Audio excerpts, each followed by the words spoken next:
Alright, guys, so this is a Godzilla vs. Kong review. So I'm gonna be very quick with this and very brief. Um Review number one will be the film itself. Like the title say, Godzilla vs. Kong, 8 out of 10. I got what I wanted. Cool. Um it gets an 8 out of 10 because I got to see Godzilla vs. Kong. Um and it gets an 8 out of 10 because the one I wanted to win actually wins. Um so there's some problems with this film.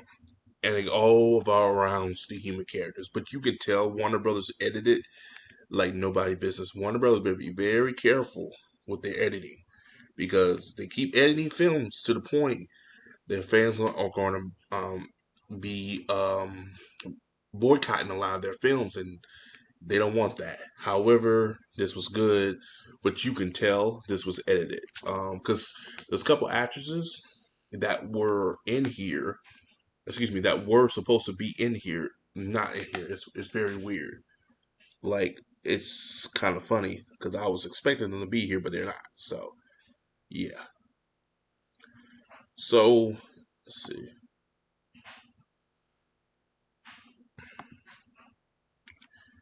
Anyway,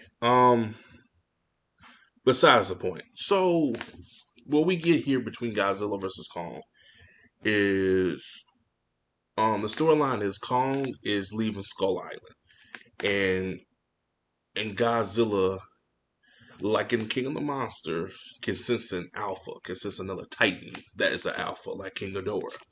Um, which King Ghidorah plays a part in this film too. Go figure. Um, and he can sense that. So Kong is traveling from Skull Island to Hollow Earth. Actually, if you want my my opinion, I rather they do a film following Kong and Hollow Earth, and you could tell the director wanted to go that direction with that, but he couldn't because it's a Godzilla vs Kong film, so he can't really give too much on Kong without Godzilla, and you can tell because Kong got a lot more screen time, a lot more story than Godzilla. Like literally, the Godzilla story was just dropped and moved on. So and see CGI wise, it looks good. Like I said, the fights and everything looks good. My biggest problem is the story. The story just doesn't make sense how they fight because, and the story doesn't make sense too because I don't think I stated this earlier, but the Titans are gone. The Titans that were in King of the Monsters are now gone. So it's like I don't feel why Godzilla needs to attack Kong because he needs to be the alpha, but there's no other Titans. So it's like it's kind of this. And also they said Godzilla hasn't really attacked nobody in the last 5 years. Similar to the last film. So it's like, what the fuck? So I just I don't know. It felt kind of weird. Anyway, um, Godzilla Kong fight, but there's another threat out there.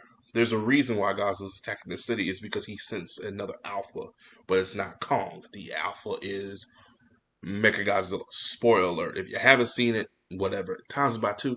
The studio does a fantastic job by spoiling, by putting in the last trailer and not hiding the shit. So it is what it is. This is where my second grade comes in. I don't know if I stated or not. As a Godzilla vs Kong film, as a film itself, it gets an 8 out of 10 because it gives me what I want in the title. Story wise, it sucks. And as a Godzilla film, a straight Godzilla film, it's a fucking 5 out of 10. Here's why. I don't know if y'all know. I do not like Mechagodzilla when he is done created by humans. Because I don't know how. But even in America, they can fuck it up. This Mechagodzilla, design wise, look good.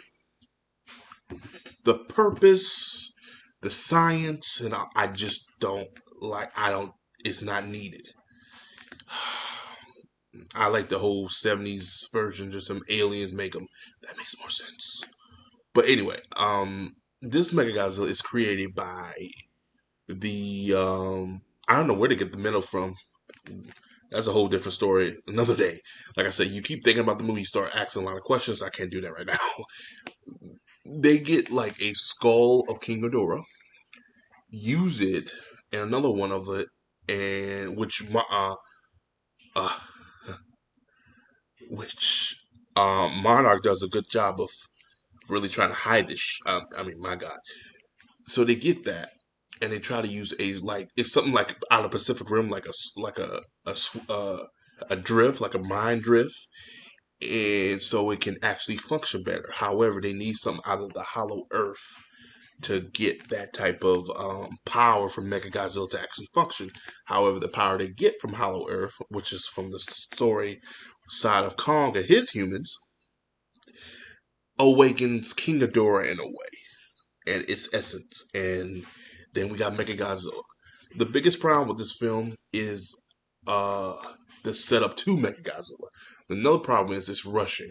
I'd rather them cut that scene out with Mechagodzilla, just have Godzilla versus Kong, and I would have been okay with that. I think they added too much, but it's always nice to see Kong and Godzilla work together. But the biggest problem with this film is I feel like they were just throwing too much at this film.